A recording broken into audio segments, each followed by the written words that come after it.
오늘의 설교 제목은 나라가 임하옵시며입니다. 본문 말씀은 마태복음 6장 10절입니다. 제가 봉독하겠습니다. 나라가 임하옵시며 뜻이 하늘에서 이루어진 것 같이 땅에서도 이루어지이다. 제가 저번 주에 부활의 비밀이라는 설교 제목으로 말씀을 전했는데 그 말씀을 듣고 제가 피드백을 받았어요. 그 천국에 대한 이해가 좀 부족하기 때문에 부활에 대해서 또 이해하기 좀 어렵겠다라는 생각이 들었습니다. 그래서 오늘은 오랫동안 우리가 생각했던 천국에 대한 오해, 그것들을 좀 풀고 올바른 천국이 무엇인지에 대해서 이해하고 그것을 바탕으로 우리 어떤 소망을 갖고 살아가야 하는지에 대해서 얘기하고 싶습니다. 제가 가장 먼저 철로 역정을 시작으로 이야기를 풀어가려고 합니다. 철로 역정은요, 되게 유명한 책이죠. 누구나 다 아는 책입니다. 1678년 존 버년에 의해서 쓰여진 책인데 수많은 그리스도인들에게 사랑을 받았습니다. 100여 개의 국으로 원어가 이제 번역이 돼가지고 지금까지도 익혀지고 있다고 합니다. 그만큼 사랑을 많이 받아서 이런 별명을 붙였어요. 제2의 성경이다 라는 별명을 붙였습니다. 존 버년이 어떻게 이야기를 풀어가냐면 처음에 그 꿈을 꾸게 됩니다. 그 잠자다가 꿈을 꾸게 되는데 그 꿈에서 한 주인공이 등장하는데 이름은 크리스천입니다. 크리스천은 한 손에는 책을 들고 또 등에는 그 무거운 짐을 이제 지고 이제 살아가는 거예요. 그 책을 읽을 때마다 깊은 탄식과 때론 눈물까지 흘리게 됩니다. 이 멸망의 도시에서 내가 어떻게 살아남을 것인가 이렇게 이제 탄식을 하죠. 그래서 결국 자기 가족들을 다 뒤로 하고 이 천국으로 떠나는 여행을 시작하게 됩니다. 이 천국을 떠나는 여행 중에 되게 감동적이에요. 왜냐하면 그 굉장히 큰 어려움이 있었어요. 그 어려움들을 다 통과하고 천국에 입성했을 때 그 감동이 크더라고요. 근데 이게 얼마 전에 애니메이션으로 제작이 됐어요. 굉장히 책으로 볼 때하고 다른 그 감동이 또 있더라고요. 이 애니메이션은 그동안에는 책으로 사람들이 봤기 때문에 어려움이 많이 있었잖아요. 근데 이 애니메이션으로 제작되면서 그 모든 연령층이 볼 수 있도록 되었습니다. 그래서 그 미취학 아동부터 성인까지 다 볼 수 있는 거예요. 근데 가장 감동적인 장면은 제가 아까 말씀드렸던 것처럼 이 크리스천이 그 어떤 시험들 또 유혹들에 넘어지기도 하고 우리처럼 또 올바른 선택을 하기도 하면서 천국에 드디어 입성할 때 그때가 그렇게 감동적이더라고요. 마음의 울림이 컸습니다. 그럼에도 불구하고 이 철로역정이라는 작품이 결정적인 결함이 있습니다. 그 작품은 이 존 버년이라는 사람이 천국을 어떻게 그렸냐면 이 세상을 떠나서 그러니까 멸망의 도시죠. 멸망의 도시를 떠나서 제2의 장소, 그러니까 유토피아로 가는 것을 천국으로 그리고 있습니다. 이는 천국에 대한 굉장히 심각한 오해입니다.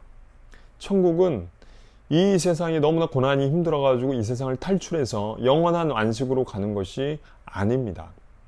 이것은 성경이 얘기하는 천국이 아닙니다.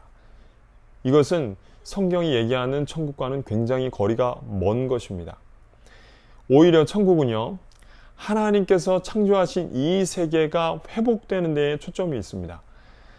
베드로 사도는 오순절 사건이 있었잖아요. 오순절 사건을 통해서 그때 이후에 첫 번째 이제 선포했던 전도 설교가 있었어요. 그 설교에서 이것을 분명히 합니다. 제가 한번 읽어드리겠습니다. 사도행전 3장 21절입니다. 하나님이 영원 전부터 거룩하신 선지자들의 입을 통하여 말씀하신 바 만물을 회복하실 때까지는 하늘이 마땅히 그를 받아두리라 라고 얘기합니다. 여기서 분명히 하나님께서 뭘 얘기하시냐면 만물을 회복하실 것이다 라고 얘기하고 있습니다. 이 만물의 회복이란 우리가 생각하는 것처럼 창조세계가 하나님께서 그동안 포기하지 않으시고 그 사람의 타락으로 인해서 이 만물이 망가졌단 말이에요. 깨어졌단 말이에요. 그럼에도 불구하고 하나님이 포기하지 않으시고 회복하시겠다라는 의지가 있는 거예요. 그리고 계속해서 회복하시고 계시다는 거예요. 그리고 주님께서, 주 예수 그리스도께서 다시 오실 때 마지막 날에 완전히 회복시키실 거라는 겁니다. 이것이 성경이 얘기하는 천국관입니다. 베드로 사도는 베드로전서 3장, 베드로후서 3장 13절에서 만물의 회복을 되게 간결하게 설명했습니다. 우리는 그의 약속대로 의가 있는 곳인 새하늘과 새 땅을 바라보는도다 라고 얘기합니다. 그러니까 하나님은 만물의 회복을, 완전히 회복 상태를 새하늘과 새 땅으로 말씀하고 계시는 것입니다. 하나님은요, 사람이 망가졌다고 해서, 타락해서 망가졌다고 해서 포기하지 않으시고 그 인간을 회복시키기 원하셨고 그 일을 진행하여 오셨습니다. 어디에서 그 하나님의 사랑을 우리가 깨달을 수 있겠습니까? 십자가를 딱 보면 알 수 있습니다. 십자가를 통해서 하나님께서 인간을 정말 놀랍게 사랑하시고 그 아들을 보내셔서 죽이시면서까지 그 사랑을 보여주셨다. 그리고 인간을 회복시키신다라는 걸 알 수 있습니다. 마찬가지로 하나님은요, 이 세상을 창조하셨습니다. 그리고 인간의 타락으로 인해서 이 세상도 깨졌어요. 하지만 하나님이 포기하지 않으시고 회복해 오셨다는 거예요. 그리고 그 일을 계속하고 계시다는 겁니다. 십자가는요, 사람의 회복뿐 아니라 이 모든 만물을 회복시키는데 하나님의 뜻이 있는 것이에요. 하나님이 그 십자가를 보내주셨잖아요. 예수 그리스도의 십자가를 보여주셨는데 그 십자가를 볼 때 우리는 사람에 대한 사랑뿐 아니라 이 창조 세계에 대한 사랑도 깨달을 수 있어야 되는 것입니다. 하나님은요, 이 창조 세계가 회복되기를 간절히 바라십니다. 그리고 이 창조 세계가 회복되는 것을 기쁨으로 삼고 계십니다. 이쯤에서 우리는 창세기 1장을 상기시킬 필요가 있습니다. 창세기 1장 31절 말씀 제가 봉독하겠습니다. 하나님이 지으신 그 모든 것을 보시니 보시기에 심히 좋았더라. 저녁이 되고 아침이 되니 이는 여섯째 날이니라. 하나님은 이렇게 외치고 계신 것입니다. 모든 만물을 지으신 후에 이 모든 것을 보니 너무 좋다라고 얘기하시는 것입니다. 이는 하나님이 인간을 포함한 창조 세계가 기쁨이 된다는 것을 우리에게 알려줍니다. 그런데 이 천국이라는 개념이 잘못됐잖아요. 우리가 생각하는 개념이 잘못됐는데 왜, 어디서부터 이렇게 잘못되게 됐느냐라고 묻게 됩니다. 그것은 우리가 알고 있는 그 천국이라는 단어에서부터 생각해 보면 좋을 것 같습니다. 천국은요, 하늘 천자 나라 국자예요. 그러니까 풀이하면 하늘나라죠. 하늘나라인데 이게 어디에서 주로 쓰는 용어냐면 마태복음에서 주로 쓰는 용어입니다. 마가복음에서는요, 하나님의 나라라는 용어를 사용합니다. 그러니 하늘나라와 하나님의 나라는 동의어예요. 같은 말입니다. 그런데 이 하늘나라라는 말이 우리가 생각하는 그 하늘 어느 곳에 있는 나라라는 그런 이미지를 갖게 됐는데 그런 것은 이제 잘못된 거라는 거예요. 왜냐하면 이 마태복음 21장 25절을 통해서 우리가 알 수 있습니다.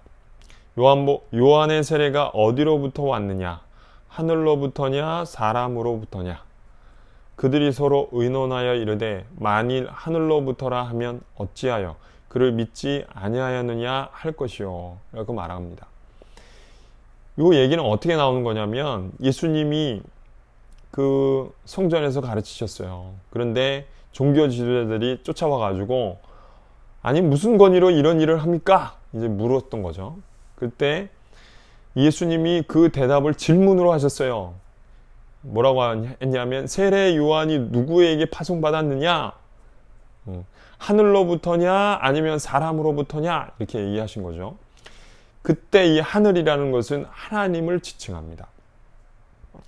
유대인들은, 그러니까 이스라엘 사람들은 하나님을 이름을 부를 때 너무 거룩하기 때문에 부르지 못했어요. 그 대신 하나님이라고 부르고 싶으면 하늘이라는 단어를 써가지고 불렀던 거예요. 그러니까 하늘이라는 말은 하나님이라는 단어와 똑같아요. 그러니까 하늘나라는 하나님의 나라라는 뜻입니다. 하늘 어느 곳에 있는 나라가 아니고 그냥 하나님의 나라라고 이해하시면 되겠습니다. 이 유대인의 언어 습관을 우리가 잘 이해하지 못하기 때문에 오해가 생긴 것입니다. 근데 이 하늘 어느 곳에 있는 나라라는 이미지는 플라톤의 이데아론과 굉장히 비슷합니다. 플라톤이 이렇게 주장했습니다. 이 세상에 있는 것은 실상이 아니다. 저 넘어 있는 이데아, 그러니까 유토피아에 있는 것이 진짜다. 이렇게 얘기했습니다. 그리스도인도 이런 영향을 받아가지고 어느 날부터 천국과 이데아를 동일시하게 된 것입니다. 그 거시기 예화를 통해서 잘 이해할 수 있는데요. 이거는 코로나19 때문에 우리가 해외여행을 가는데 되게 지금 어려움이 있습니다. 그러나 옛날에는요, 해외에서 우리나라 오기도 했고, 우리나라에서 이제 해외로 여행 가기도 했습니다. 근데 일본 사람들이 우리나라로 여행을 왔어요. 그래서 이 경복궁을 보고 싶어가지고 여기저기 찾았는데 길을 헤매게 된 거죠. 어떤 사람 붙잡고, 길 가는 사람 붙잡고서 이렇게 물어봤어요. 경복궁 가려면 어떻게 해야 됩니까? 이렇게 물어봤는데 그 사람이 전라도 사람이었어요. 전라도 사람. 그래서 거시기, 그러면서 거시기 쭉 가다가 거시기에서 좌측으로 도십시오. 거시기 쭉 가면 거기 있습니다. 거시기가. 이렇게 얘기했던 겁니다. 그래가지고 그 설명을 듣고 이 일본 사람이 거시기를 찾으면 되겠구나 이렇게 생각한 거죠. 그렇죠? 그래서 그 설명을 듣고 쭉 따라가 보다 보니까 진짜 있었어요. 뭐가 있었냐면 거시기 삼계탕이 딱 나왔어요. 이 거시기 삼계탕 아십니까? 그러니까 거기를 딱 들어간 거예요. 경복궁인 줄 알고 들어간 거예요, 거기가. 근데 거기는 삼계탕 집이죠. 우리도 이러한 오해가 있는 거예요. 우리가 갖고 있는 한국 문화 속에서 하늘을 이해하니까 하늘이라는 것이 하나님이라고 생각할 수 없는 겁니다. 하늘 어느 곳이라고 생각했던 것입니다. 이 잘못된 천국에 대한 오해는 우리에게 막대한 영향을 미치게 됐어요. 그 결과 우리가 부르는 찬송가의 작사에도 영향을 미쳤습니다. 우리가 너무 애송하고 있는 찬송가 563장 예수 사랑하심을 아시죠? 저는요, 그 예수 사랑하심 찬양을 부를 때 참 큰 은혜를 받았습니다. 그리고 그 은혜를 받을 때마다 눈물을 흘리기도 했고, 하나님께서 나를 위로하시구나, 사랑하시는구나, 이런 걸 많이 깨달았습니다. 그런데 이 4절 말씀에 그 천국에 대한 오해를 살 부분, 큰 부분이 있습니다. 그 4절 앞부분을 제가 읽어드리면, 세상 사는 동안에 나와 함께 하시고 세상 떠나가는 날 천국 가게 하소서. 그냥 보면은 뭐가 문제가 없다는 생각이 들어요. 그런데 자세히 보면요, 세상과 천국을 확연하게 구분하고 있다는 거예요. 그러니까 이 천국이라는 게 이 세상을 떠나서 이 세상의 괴로움과 어려움들을 탈출해 가지고 그 영원한 그 유토피아가 있는, 영원한 안식이 있는 곳으로 간다라고 생각하는 거예요. 제가 앞에서 설명했듯이 그것은 성경에서 얘기하는 천국과는 거리가 먼 것입니다. 그런데 이 찬송을 이렇게 부를 때마다 그 잘못된 것이 계속 강화되는 거예요. 반복되는 것이에요. 반복 학습을 통해서 우리는 이 생각의 변화를 갖게 되고요. 그리고 행동도 변하게 됩니다. 그 결과 또 다른 문제가 생기는 거예요. 무슨 문제가 생기냐면 이제 그리스도인으로서 이제 사명과 정체성에도 혼란이 생긴 겁니다. 사람들은요, 어떤 걸 소망하냐면 이 고난이 너무 힘들어. 내 질병 때문에 힘들고 어려움이 찾아와서 힘들고 사고 사건사가 나고 그리스도인으로 살아가는 게 너무 힘들어요. 그래서 이 세상을 떠나는 거야. 떠나고 싶은 거죠. 그래서 영원한 안식 있는 천국으로 가고 싶은 겁니다. 그런 마음이 되게 큰 겁니다. 그러니까 이 세상은 멸망의 도시예요. 그리고 우리는 영원한 그곳으로 가야 되는 것입니다. 그렇게 되면 이 어떤 생각에 사로잡히냐면 이 세상에서 탈출하는 게 소망입니다. 그리고 우리가 해야 될 일은 딱 한 가지밖에 없어요. 탈출할 사람 같은 사람들을 모집하는 거예요. 그리고 주님께서 오시기 전까지 내가 죄에 빠지지 않고 잘 지키고 내가 죽을 때까지 이 신앙을 잘 유지하는 게 이제 삶의 목표가 되는 겁니다. 그런데 이건 우리가 생각하는 이 소망이 아닙니다. 하나님께서 말씀하신 소망이 아닙니다.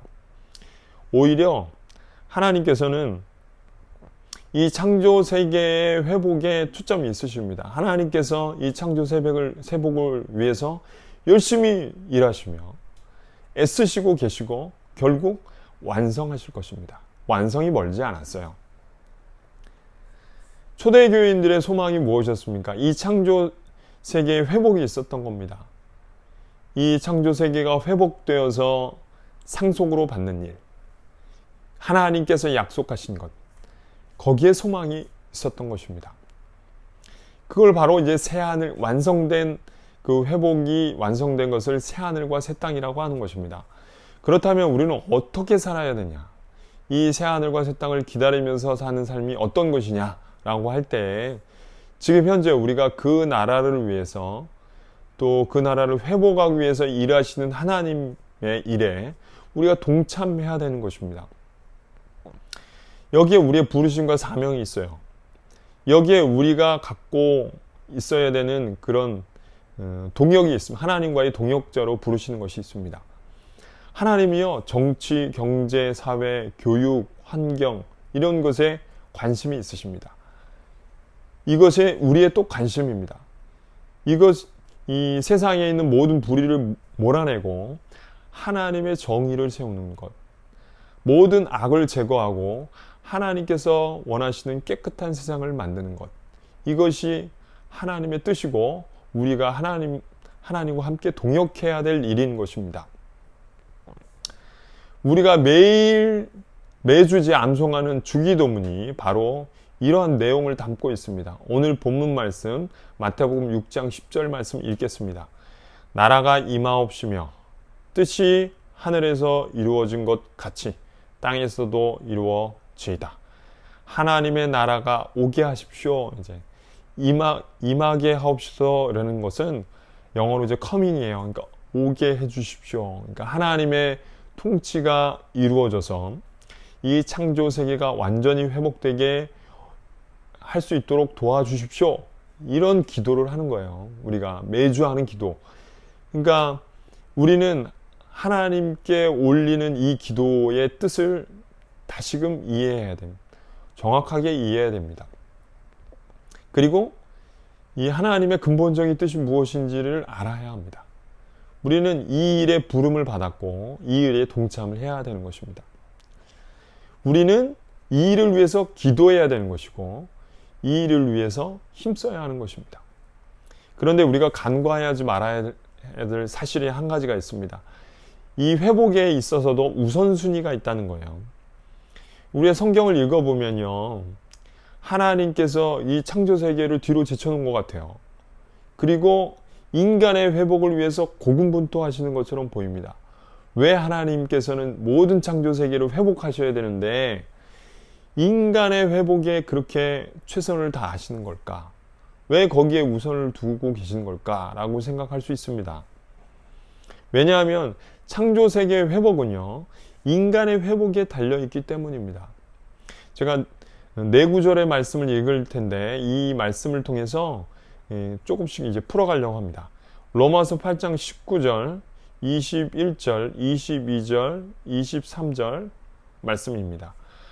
피조물이 고대하는 바는 하나님의 아들들이 나타나는 것이니 그 바라는 것은 피조물들도 썩어짐의 종로로 단돼서 해방되어 하나님의 자녀들의 영광의 자유에 이르는 것이니라. 피조물이 다 이제까지 함께 탄식하며 함께 고통을 겪고 있는 것을 우리가 아느니라. 그뿐 아니라 또한 우리 곧 성령의 처음 익은 열매를 받은 우리까지도 속으로 탄식하며 양자될 것 곧 우리의 몸의 속량을 기다리느니라 라고 말합니다. 여기서 모든 피조물들이 누구를 간절히 기다리냐면 하나님의 아들들을 기다린대요. 이 하나님의 아들들이란 그리스도인을 말해요. 그런데 특별한 그리스도인들이에요. 왜 특별하냐면 부활한 몸을 가진 그리스도인들을 말합니다. 이들은 예수 그리스도를 통해서 나중에 재림하셔서 그 그리스도를 통해서 부활한 그리스도인들을 기다린다는 거예요. 간절히 기다린다는 거예요. 간절히 소망한다는 거예요. 왜 그들이 간절히 소망하느냐? 21절에 답이 있습니다. 그 바라는 것은 피조물들도 썩어짐의 종로로 난 데서 해방되어 하나님의 자녀들의 영광의 자유에 이르는 것이니라. 여기서 하나님의 자녀의 영광은 그리스도인의 부활을 얘기합니다. 예수 그리스도께서 다시 오실 때 그리스도인들이 부활해요. 그 부활할 때 어떤 일이 일어나냐면 창조 세계도 부활한다는 거예요.